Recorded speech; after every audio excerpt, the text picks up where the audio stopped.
Alright YouTubes, today's video is going to be the paint preparation, masking and spraying of the BMW 5 Series wheel arch and door repair that I've done. So if you haven't seen that video, go and check that video out. Yeah, apologies, I haven't put any content out for a little while. Been really busy at work and it's been really hot. Where I do my editing for the videos is in my little office room in my loft, and it's just been baking in there.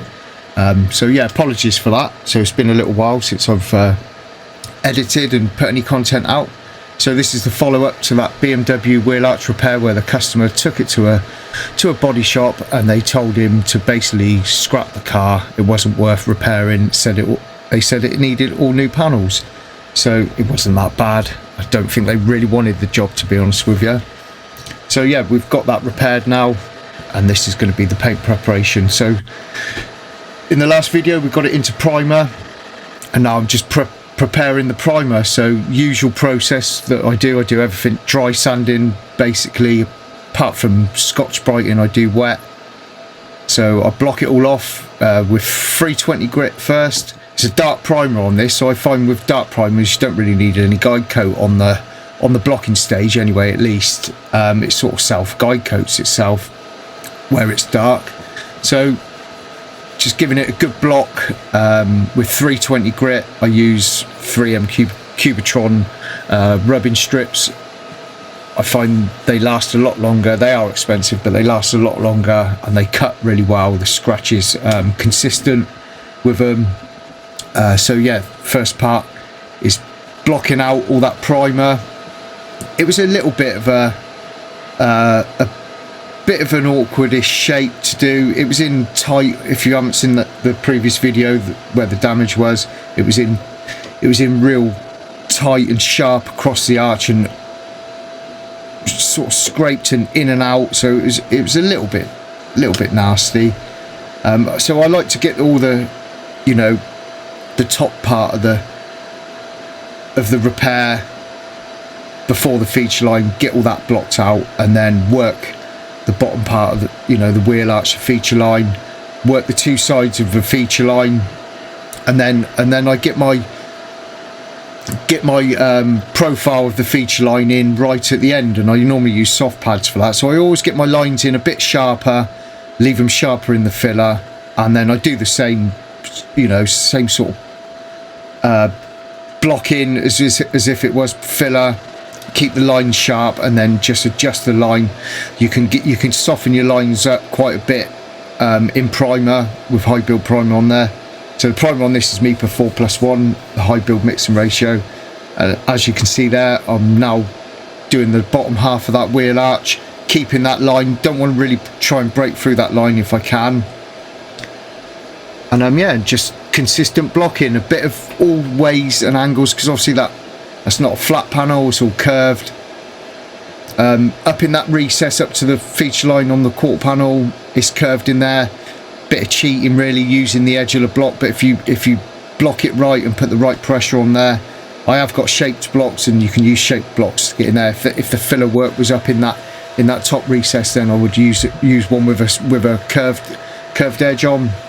So got all the blocking done on that quarter panel, and then again the same process on the door.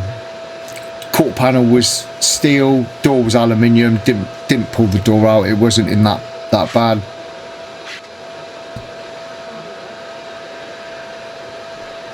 I can't remember what I found on my fingers there. There was some sort of residue somewhere. I think it may have been tape residue. This footage is quite old now, so I can't remember exactly every detail of this job now. What I normally do when a filler repair is primed, we go around looking for pinholes. So if I see any pinholes, without rubbing any of it down, I smear some fine filler like dolphin glaze, that type of filler. Smear that in any pinholes or any chips that may be in the vicinity. I'm using that door. I'm not going edge to edge. We're not blending the front door. So I'm keeping things tight on that door to give myself enough blend room. So all the blocking's done, 320 grit. Give it a good guide coat then, so I can highlight all the 320 scratches. And now using dual action sander with 500 grit, On the slow setting, I find if you use a faster setting on the sander, you got a bit less control, more risk of burning through and misshaping. Need to keep it moving. Got the thick interface pad on there, and yeah, keep the DA slow. It cuts better, it doesn't burn, especially on the finer grits. If you have the DA up too fast, you burn the grit off quickly. I'm using 3M sanding discs. I use 3M sanding discs, but it's like they're mid-range ones, so it's not the high-end ones. The high-end ones are a bit more resistant to, like the Cubitron ones. They got more longevity. The grits are obviously a bit better and a bit tougher, so they can take a bit more abuse. But I find, yeah, if you've got the DA up too fast, or on the finer grits especially, you're just gonna blunt that grit really quickly. So I keep it on the slowest setting. Gives me more control, because I've got to be careful and mindful of burning through that primer and catching edges and misshaping it. So just keep the DA moving, keep it slow, keep it moving, and with the guide coat on there, you'll visibly see all your 320 scratches, all the scratches you're trying to refine. You can visibly see those until they're gone. So I work each side again of the wheel arch. Try not to go over the actual feature line itself. I like to finish that by hand. Just do it gently and take my time, keep it slow. You've got good control over it then. You find with dry sanding, with the finer grits, like 500, 600 grit on 2K high build primer, they're designed to be dry sanded, but that with dust extraction, I think it's essential to have dust extraction on dual action sanders, especially when you're sanding 2K primer. It clogs up the discs so quickly. They're really chalky and powdery. They're designed to be like that. They're designed for dry sanding. Most 2K primers are designed for dry sanding, not wet flatting, because they're porous, so it will absorb water, so that you can clog up the discs really quick, so they're not cutting. Then you end up skimming over and it looks like it's sanding, and it happens to me all the time. I go over it, all the guide coat's gone, there's a layer of dust over it, it looks fine. Give it a good blow down and a clean down, and I can see 320 scratches everywhere, and that's quite often because the pad is clogging up with dust. So need to keep getting that dust off the pad. There's still life in it. You can find you're changing disc because it's not cutting, but a lot of it's just clogged up with dust. Even with dust extraction, like I say, the more expensive discs, they don't seem to clog as much. So yeah, it's essential to keep that pad clean for it to cut, because that dust will just clog it up and it will just skim over it. So I'll go round all the edges now. It's 500 grit round all the edges, 500 grit again, soft pad. Take out any little scores that I may have caught the edge of the DA with. All round it with 500 grit, soft pad, edges. Get all them refined, get my wheel arch refined, and then I haven't showed that process, but I do whip over again with a 600 pad, DA pad, and a 600 soft pad as well. Just on some of the metallics. The darker colours are okay, but especially the more silvery colours, I'll definitely go over with 600 grit just to make sure I haven't got any scoring. And then I've already sort of half prepped this when I primed it just below the feature line, so just prepping the rest for blending. So the rest for blending is just 800 grit DA, 1000 grit soft pad, and then on with grey scotch, and I do that wet with some paste. Gives a nice finer cut. It helps do a bit of cleaning up as well. That's the only thing I do wet. Sorry, is Scotch Brite still. The Scotch Brite cuts better, especially with a bit of paste, and you get a good scratch with it. I go over all the blend zone, even though I've done it all dry with with a DA pad and a soft pad, but I go over it all again, and it sort of cleans out the dust, out the scratches in your blend zone, makes your blend zones really clean. Try to avoid getting any water on the primer if I can, but a little bit doesn't hurt. And yeah, you just clean up all your little gaps and clean out all the scratches in your blend zone if you do it wet with a bit of paste, and it leaves a real nice clean blend zone. So I haven't recorded any footage for a good few weeks now, and I've got loads of old footage that I still need to make videos from. I'll be honest with you, it's been getting in the way with painting, and I've sort of, you fall out of love with something sometimes and it becomes a bit of a burden, and I'd sort of fallen out of love of painting for a little while. So I've just been painting with no pressure of having the camera and all the hassle that comes with setting up the camera and making sure I'm recording right. I've just been going in painting, and because it's been slowing me down a bit, to be honest with you. Been slowing the jobs down. It's under pressure, being a one-man band, jobs having to go out, and having issues. We always have issues in this trade, and like any other trades, there's always issues. And so I've just stopped recording for a while, and I've got new spray guns. So I've got the new Sarta Jet X's, and I haven't done any footage with them yet. I've just wanted to be just me, the spray guns, playing about with the spray guns, getting used to them, and I've got my love back for it. I've been really enjoying the Sarta Jet X's. So I've got HVLP and an RP. I've got them both in a 1.2i setup, and the results I've been getting, it's been fantastic. I've been really pleased with the results I've been getting with it. A little bit of trial and error, and a little bit of teething problems with them, a couple of annoyances, but I won't go through all that now. When I've recorded some footage with me using them, I have got some footage that I'm going to put out of me using Sarta Jet X's, but they were demos that the Sarta rep brought down for me with a few different setups, so they'll come out. But yeah, over the next few weeks, I'm going to start recording some paint jobs again using the X's, and I'm really pleased with them. They took a little bit of getting used to be honest. They're quite different to all my other Sarta Jets, and the results of I was a bit dubious about getting the 1.2i, to be honest with you, because, well, I'm so used to Sarta Jets. That's all I've ever used throughout my career.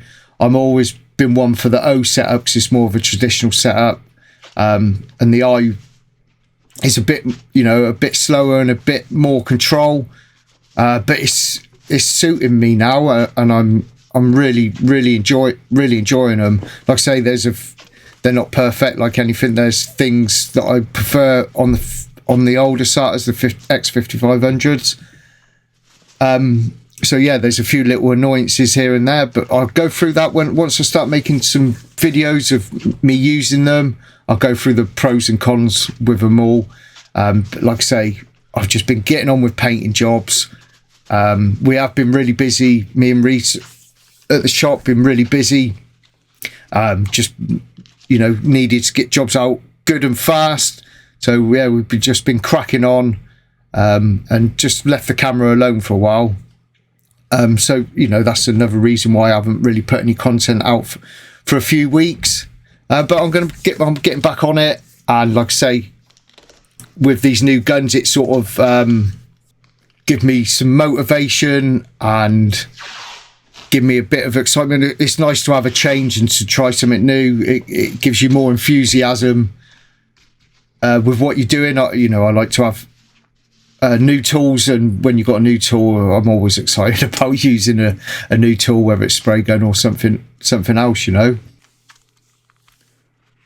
But my enthusiasm's back up there now. Like I say, I lost a bit of enthusiasm for painting, and I lost a bit of enthusiasm for making videos in the channel. So having a bit of a break and playing back with these new guns, and like I say, we've been busy. I'll start pushing myself now to get back on it and start putting out some more content more regularly. So the masking on this one, on the wheel arch, I would normally do a soft edge, as you just see, round that quarter panel.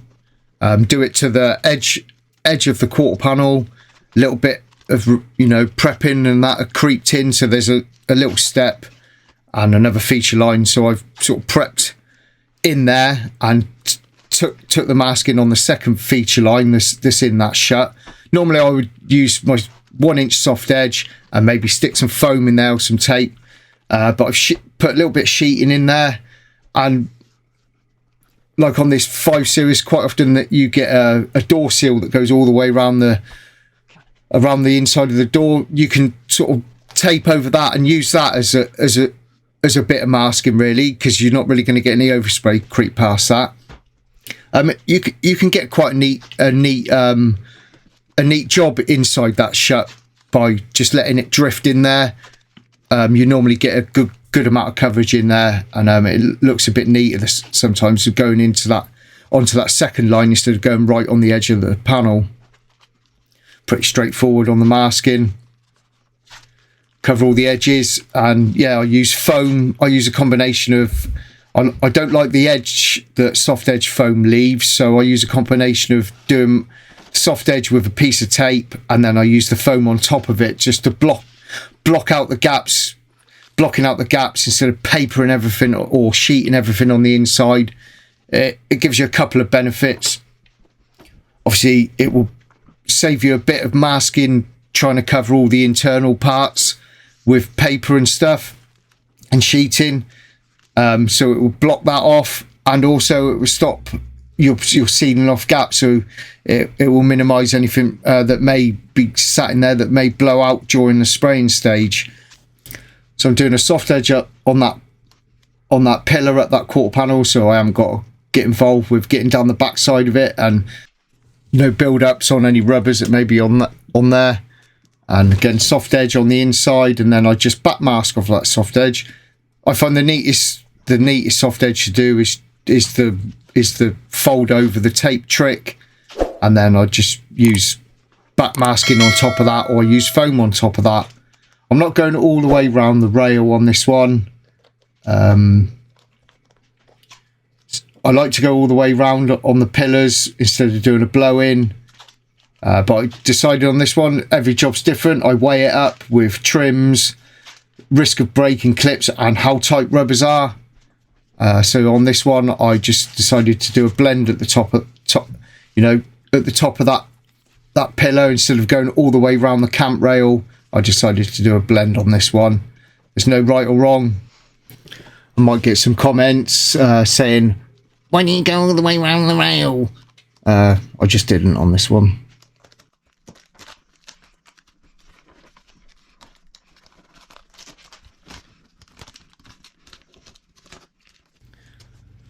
The fuel flap housings can always be a pain on a car. Quite often they're really difficult to get out, and on some BMW models, I think the 1 Series, you have to like break these tabs to get it out, but they do go back in. But it can be a lot of stripping, and they're always butt tight. They're like watertight, and so you always get a bit of a gap between the edge of the panel and the rubber that goes around that, you know, them fuel flap housings, the fuel filler housings. So I try to, no matter how much you clean, degrease, and whatever tape you use, you try to do a neat mask around it. It always curls up on the edges, always end up getting a bit of overspray. So I just try to mask as tight as I can with a bit of tape, and then I just try to do a real skinny soft edge around it. I quite often always get a little bit creep through, but you can sort of scrape that up and clean it up, and it's normally all right. So that's sort of how I try to do it, really.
bonnet, I'm not like taking all that clear coat off, am I? Is it feathering out? Well, that's what I'm like doing now. Oh right, he's ready to start sanding it. Yeah, that's a strip. Give it a bit of a pick and a blow of airline. See if any of it lifts. So if it don't really lift and just picks back, yeah, just do that first. And then I don't know. We have to prime it. Probably get with a 240. Yeah. To feather it out. Maybe either the skinny backing pad or initially don't use a backing pad to feather it out. Nice. I think it's the original paint on there, isn't it? Yeah, I think so. Alright. Obviously, like the side where you're only doing the wing, are you keeping the colour away from that pillar or not? Like the passenger side? Yeah.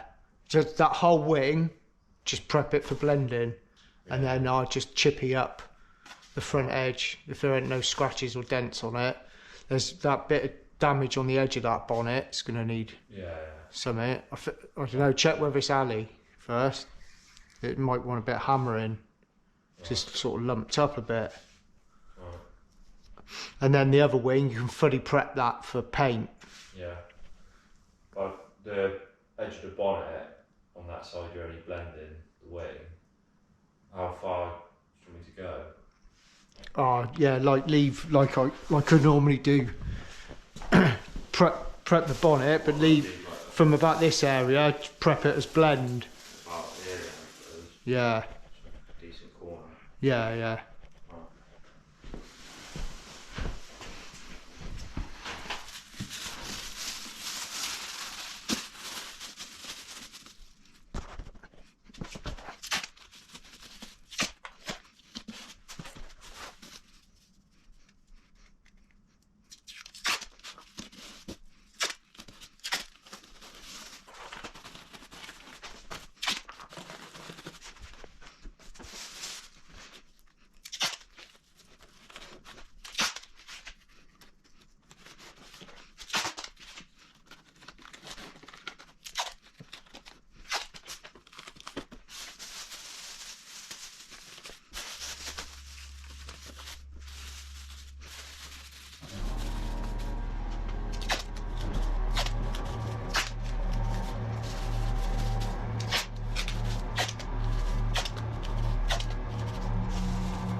Solid, is it? Solid. Bring on.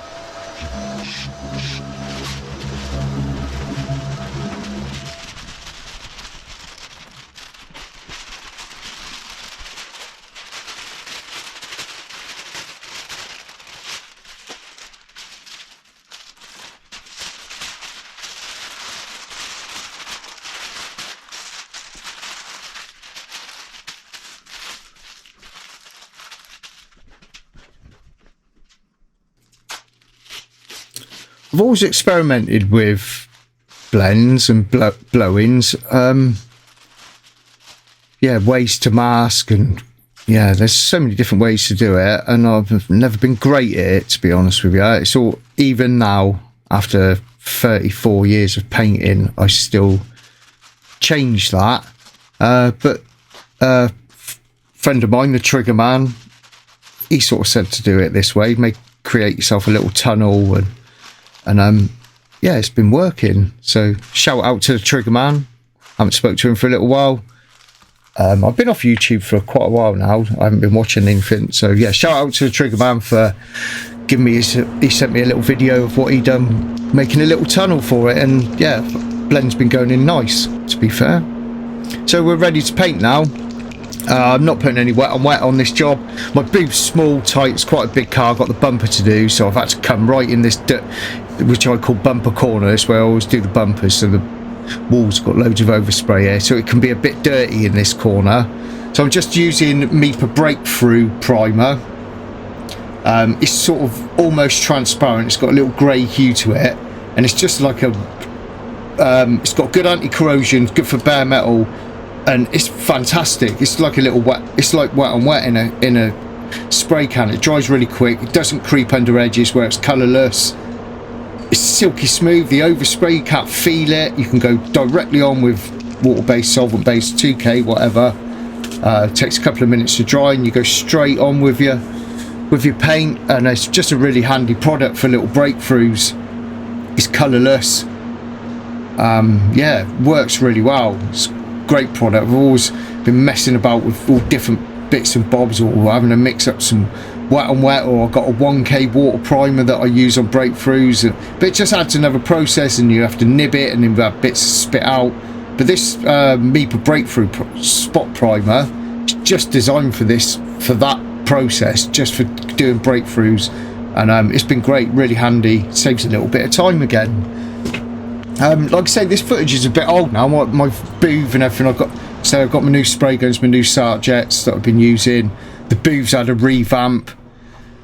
I put peelable booth coating on at the beginning of the year, which was great, brightened the booth right up. I've always had tacky coat in the past, but I noticed that after a few months the walls were really dusty.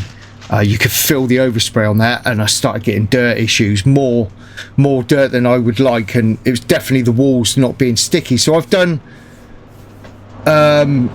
it. The peelable booth coating come off really easy. It was about an hour's work, and it was all cleaned up, ready to do.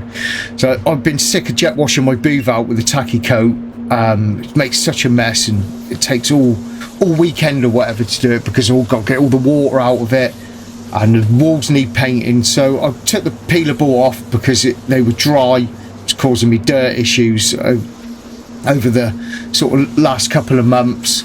So I've took all the peelable off now since this video, put peelable back on there so it's nice and bright and white, and then I've sprayed a coat of tacky coat over it, and it's done wonders. I've done that, so new peelable coating, put a tacky coat over the top, which I could just still peel the peelable off and take the tacky off. I haven't got to wash it all off. And I've been using some dust control fluid on the floor as well, and I've been getting some really clean jobs. A lot of stuff not even needed polishing.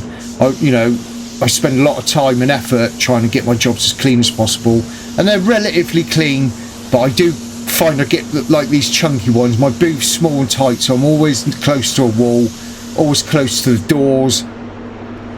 My doors open. If you've seen, if you're regular, if you've seen previous videos, my doors open out into the outside atmosphere. So if it's windy out there, there's always a risk of debris coming through the gaps in the doors and stuff like that. I always have positive pressure to try and reduce that, so the pressure pushes from the inside out, so I'm not sucking anything in from the outside in. And yeah, just these few changes with the tacky coat on the walls, and this dust control fluid. Yeah, fantastic results. So again, you can tell in my voice now, I've got my love back a little bit for painting. Got my new spray guns, my spray booths had a freshen up. I've changed a few things, getting clean results. Enjoying using the new guns. So yeah, I've got me love back for it, which is good. So Meeple water base, that's my paint system. If you're not a regular to my channel, Meeple water base coat. All the painting process is done with Meeple. In my videos, I use Meeple from start to finish, so I can give paint warranty with my jobs. So Meeple water base, and it's a 2-coat system. And how I apply it is a half coat, which they say to do is like a stabilizing coat, really good coverage on this water based system. A half coat, and then a double 3/4 coat over the top, one on top of the other, so a double header. Puff a bit in that edge, make sure I get that edge. Double header back over myself where I've already put the first 3/4 coat on. So double header, get all the flicking out done, all the coverage is there, and all the flicking out done, and that is it, apart from the drop coat. And yeah, spray gun I'm using on this is an X5500 SATA HVLP. It's got a 1.2 I setup on it. This Meeple water base, it's not a thick, bulky product. It's thin 20% with water thinner. You've got a couple of options. You can add a hardener to it for curing on 3-stage pills, and you can also replace the water thinner that goes in it. They've got a solvent accelerator, which I do use, and I must admit, it's been so hot in there. Been using slow hardeners in the Clearcoats, about 38 degrees. I painted a job the other day, and that was a struggle. So I found putting the accelerator in the water base, where it's been so humid, I've been struggling to get it to dehydrate, even though it's nice and really warm. So I've been adding the solvent accelerator to it, so it evaporates instead of having to dehydrate, and it's helped me dry the base coat in humid weather, in humid hot temperatures. So that's a good little option for this water base, having this accelerator, and you can there's a hardener for it as well. So that's helped me. But normally, most times I just use it's 20% thinner. So it's quite a thin down product, but it's got a real high coverage. It doesn't go on there sopping wet. It's got a textured look to it until it dries out. Textured patchy look until it dries out, and then you just give it a 1-bar drop coat at the end.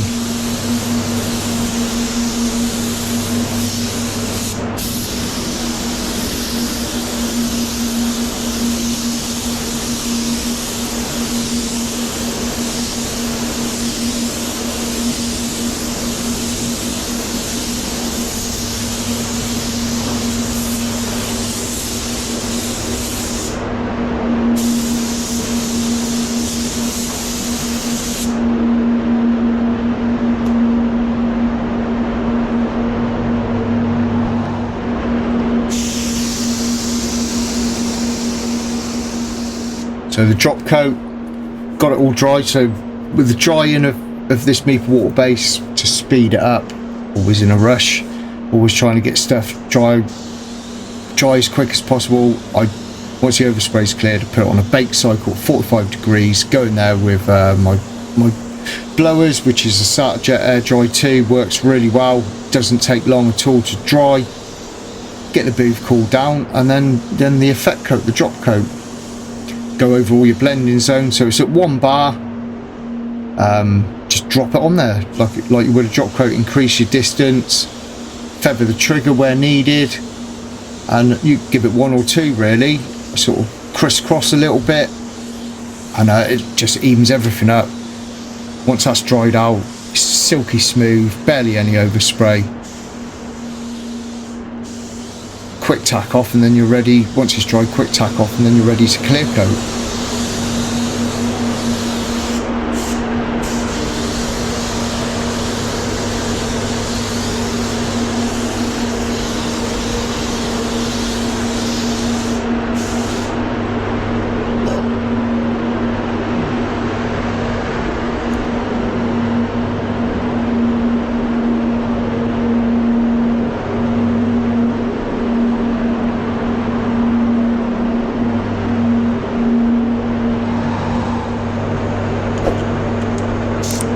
the Clearcoat gun on this job is my X5500 with a 1.2 setup, so more of a traditional SATA setup.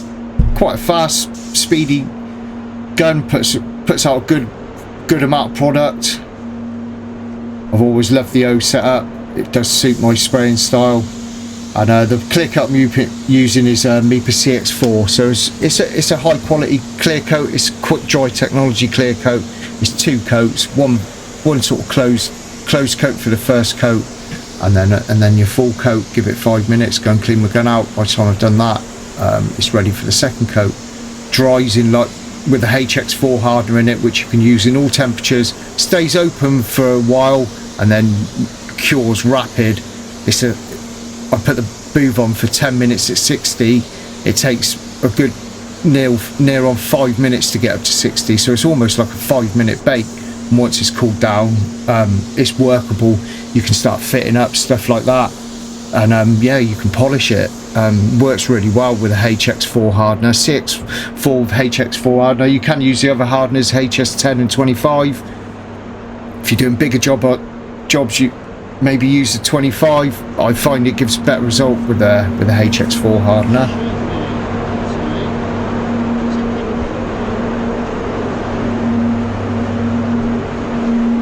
So if you could hear that, I was having a little bit of a moan to myself. There's a couple of big chunky bits of dirt in this job, and like I say, being tucked in that corner, this, what I just mentioned earlier with the booth wall coatings, where my booth's smaller than the standard booth. I'm always tight against the walls, and yeah, I was getting dirt issues, but like I say, I seem to have rectified that now with what I've done with the booth. I'll go through my gun setups. It's really difficult for me to say, you know, use this setting. It's going to be different for your gun settings. There's going to be variations between your environment, your air supply, how that air is getting to your spray gun. You know, there's not a lot in it with this O setup. You know, you always with SATA jets. You know, every gun's different as well. So I can only talk about SATAs really, because that's all I ever use. So I flick between pressure wise between 1.9 and 2.1, and you know, increasing the pressure slightly is going to give you smaller droplets, give you a bit of a flatter finish. And again, you're setting up, it's going to be changed. You're going to vary your setup with the product as well. You know, they're all different. Base coats are different, they behave different, there's different viscosities, so you're going to have to change your setup. So there's not one size fits all on your gun settings for sure. It's just definitely not going to work for everyone, so you just got to play with it. And I have to adjust my settings. So I use 4 different clear coats here, so I adjust my settings depending on that clear coat, depending on temperatures, the environment. But I'm always pressure wise on between 1.9 to give me a bit of a thicker, chunkier build, to a 2.1 to try and flatten it out more. So that's the pressure settings between 1.9 and 2.1. Don't ever really go above that, don't ever really go below that. Fluid control on this O setup, because like I say, it's quite a fast gun. I normally, when I know it's full trigger, from winding the fluid into a fill resistance, that's full triggered to me. I go half a turn normally on the first coat to put a bit less product out of the first coat, and then quarter of a turn. Never really have it fully open on this O setup. I do on the CC, and I have been on my new SATA Jet X with a 1.2i. So half a turn in from full to quarter a turn in. So it's normally half a turn on the first coat, and then quarter of a turn on the second coat to give me a bit more product. So that's my fluid control settings pretty much across the board with all my clear coats. This CX4 and another cheaper one that I use for sort of budgety jobs, a CX2, they're similar. No thinners in those clear coats, they're just high solid clear coats, 2:1. So there's no playing about with thinners ratios on those. But the CC14 and the CC9 that I use have 0 to 5% thinners in it. So again, I play with the thinners between 3% thinners and 5% thinners. I don't normally go below or above that. And again, I will adjust my fluid control and pressures depending on the thinners. If I put less thinners in it, I'll bump my pressure up, but maybe reduce the fluid in a little bit. And again, to influence my final outcome, I try to match the orange peel of a vehicle. You can compare a Mazda orange peel compared to a BMW orange peel. They're like night and day. So again, you'll play with thinners and your fluid control to accommodate that. So it's really difficult to give people, you know, people do ask me, I've had emails, people ask me guns, you know, setting up their gun, have some parameters with the fluid control, with your thinners ratios, if your product's got thinners in it, have some parameters and work between those parameters, high and low, and find what works best. It's going to be trial and error. I'm always, even now, there's no exact, I don't go exactly to that same setting every time. I'm always trying to play with it because I'm trying to influence my final outcome. So just doing that little blend now. Need to get that fade out thinner on there while you're wet, so that little tunnel, bit of overspray crept up there, got that tunnel off. Triggerman showed me this one, bit more product on there just to feather out that clear coat, and then quick wisp over. I find that aerosol, that's a spectral one, yeah, it's been really good. I don't like the MEPA fade out thinner. The one out the gun isn't great. I'm going to try some other fade out thinners, but that one's been working well, and it's just handy, quick in an aerosol, and it's only a little blowing on the pillar there.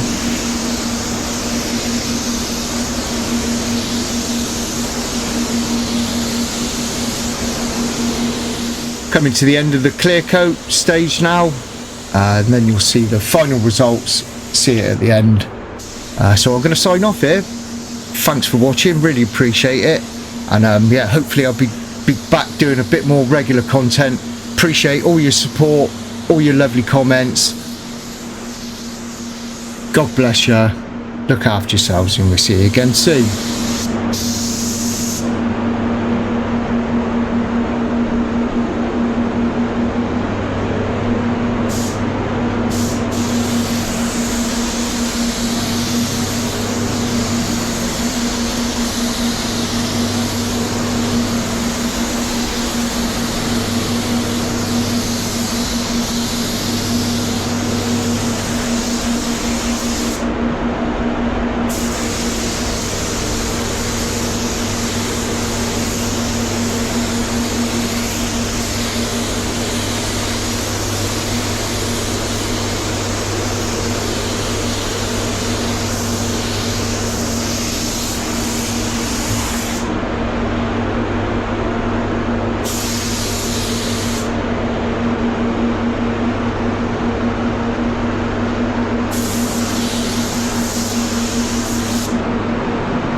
YouTube, that's the BMW 5 Series all finished, so I'll give you a quick look.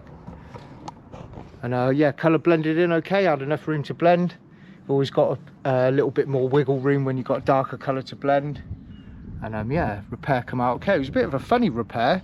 I put a feature line, it's just quite a soft feature line on this, and I put a feature line all the way down that dog leg, but after checking the other side, it sort of flattens off here, fades out, goes flatter, with, you can still feel it a little bit with no definite line, and then it just creeps back in to marry up with the shape of the side skirt. So yeah, I sort of had to correct it a little bit and take some out. And I like getting a nice even line in all the way round, so yeah, it was a bit disheartening having to take that line out, because I spent a bit of time trying to get it in there for a definite line. But yeah, that's how it is. It's come out okay. And yeah, colours blended in okay. There was quite a few shades on this. Some Sophistico grey it's called. I've never come across it, to be honest with you, on BMWs. I've done a fair few BMWs in my career, and yeah, I've never heard of this colour. But yeah, there was a fair few shades.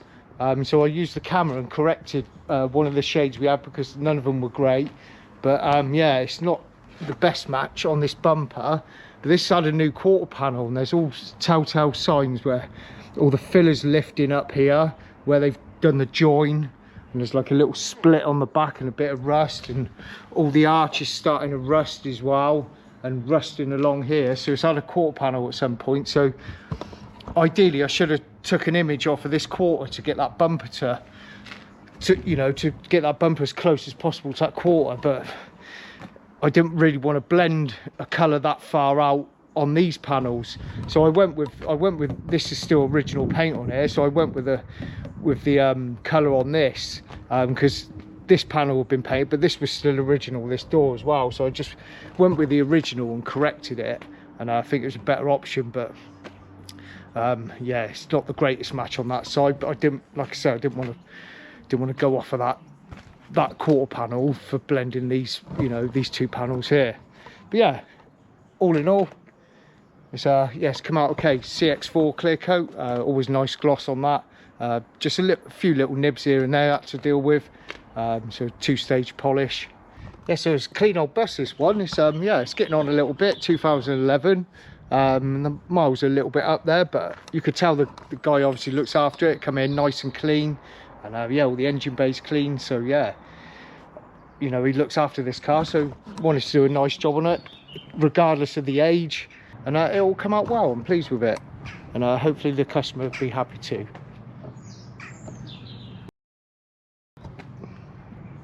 So I decided to blend up this rail. I do like to go all the way round, but on this one I decided just to blend it up here. Reason being is I didn't want to remove this, because it was highly likely the plastic clips would break, being quite old, and I've had them break on these before, and that's a tight rubber on there. So you weigh it up. Do I get a bit of build up on that tight rubber? Do I take that off to go all the way round and mask it properly? But then there's a risk of breaking the clips. You have to make an educated decision, and I thought it's best just to do a blow-in. All the blow-in's gone in fine, and yeah, sometimes I go all the way round.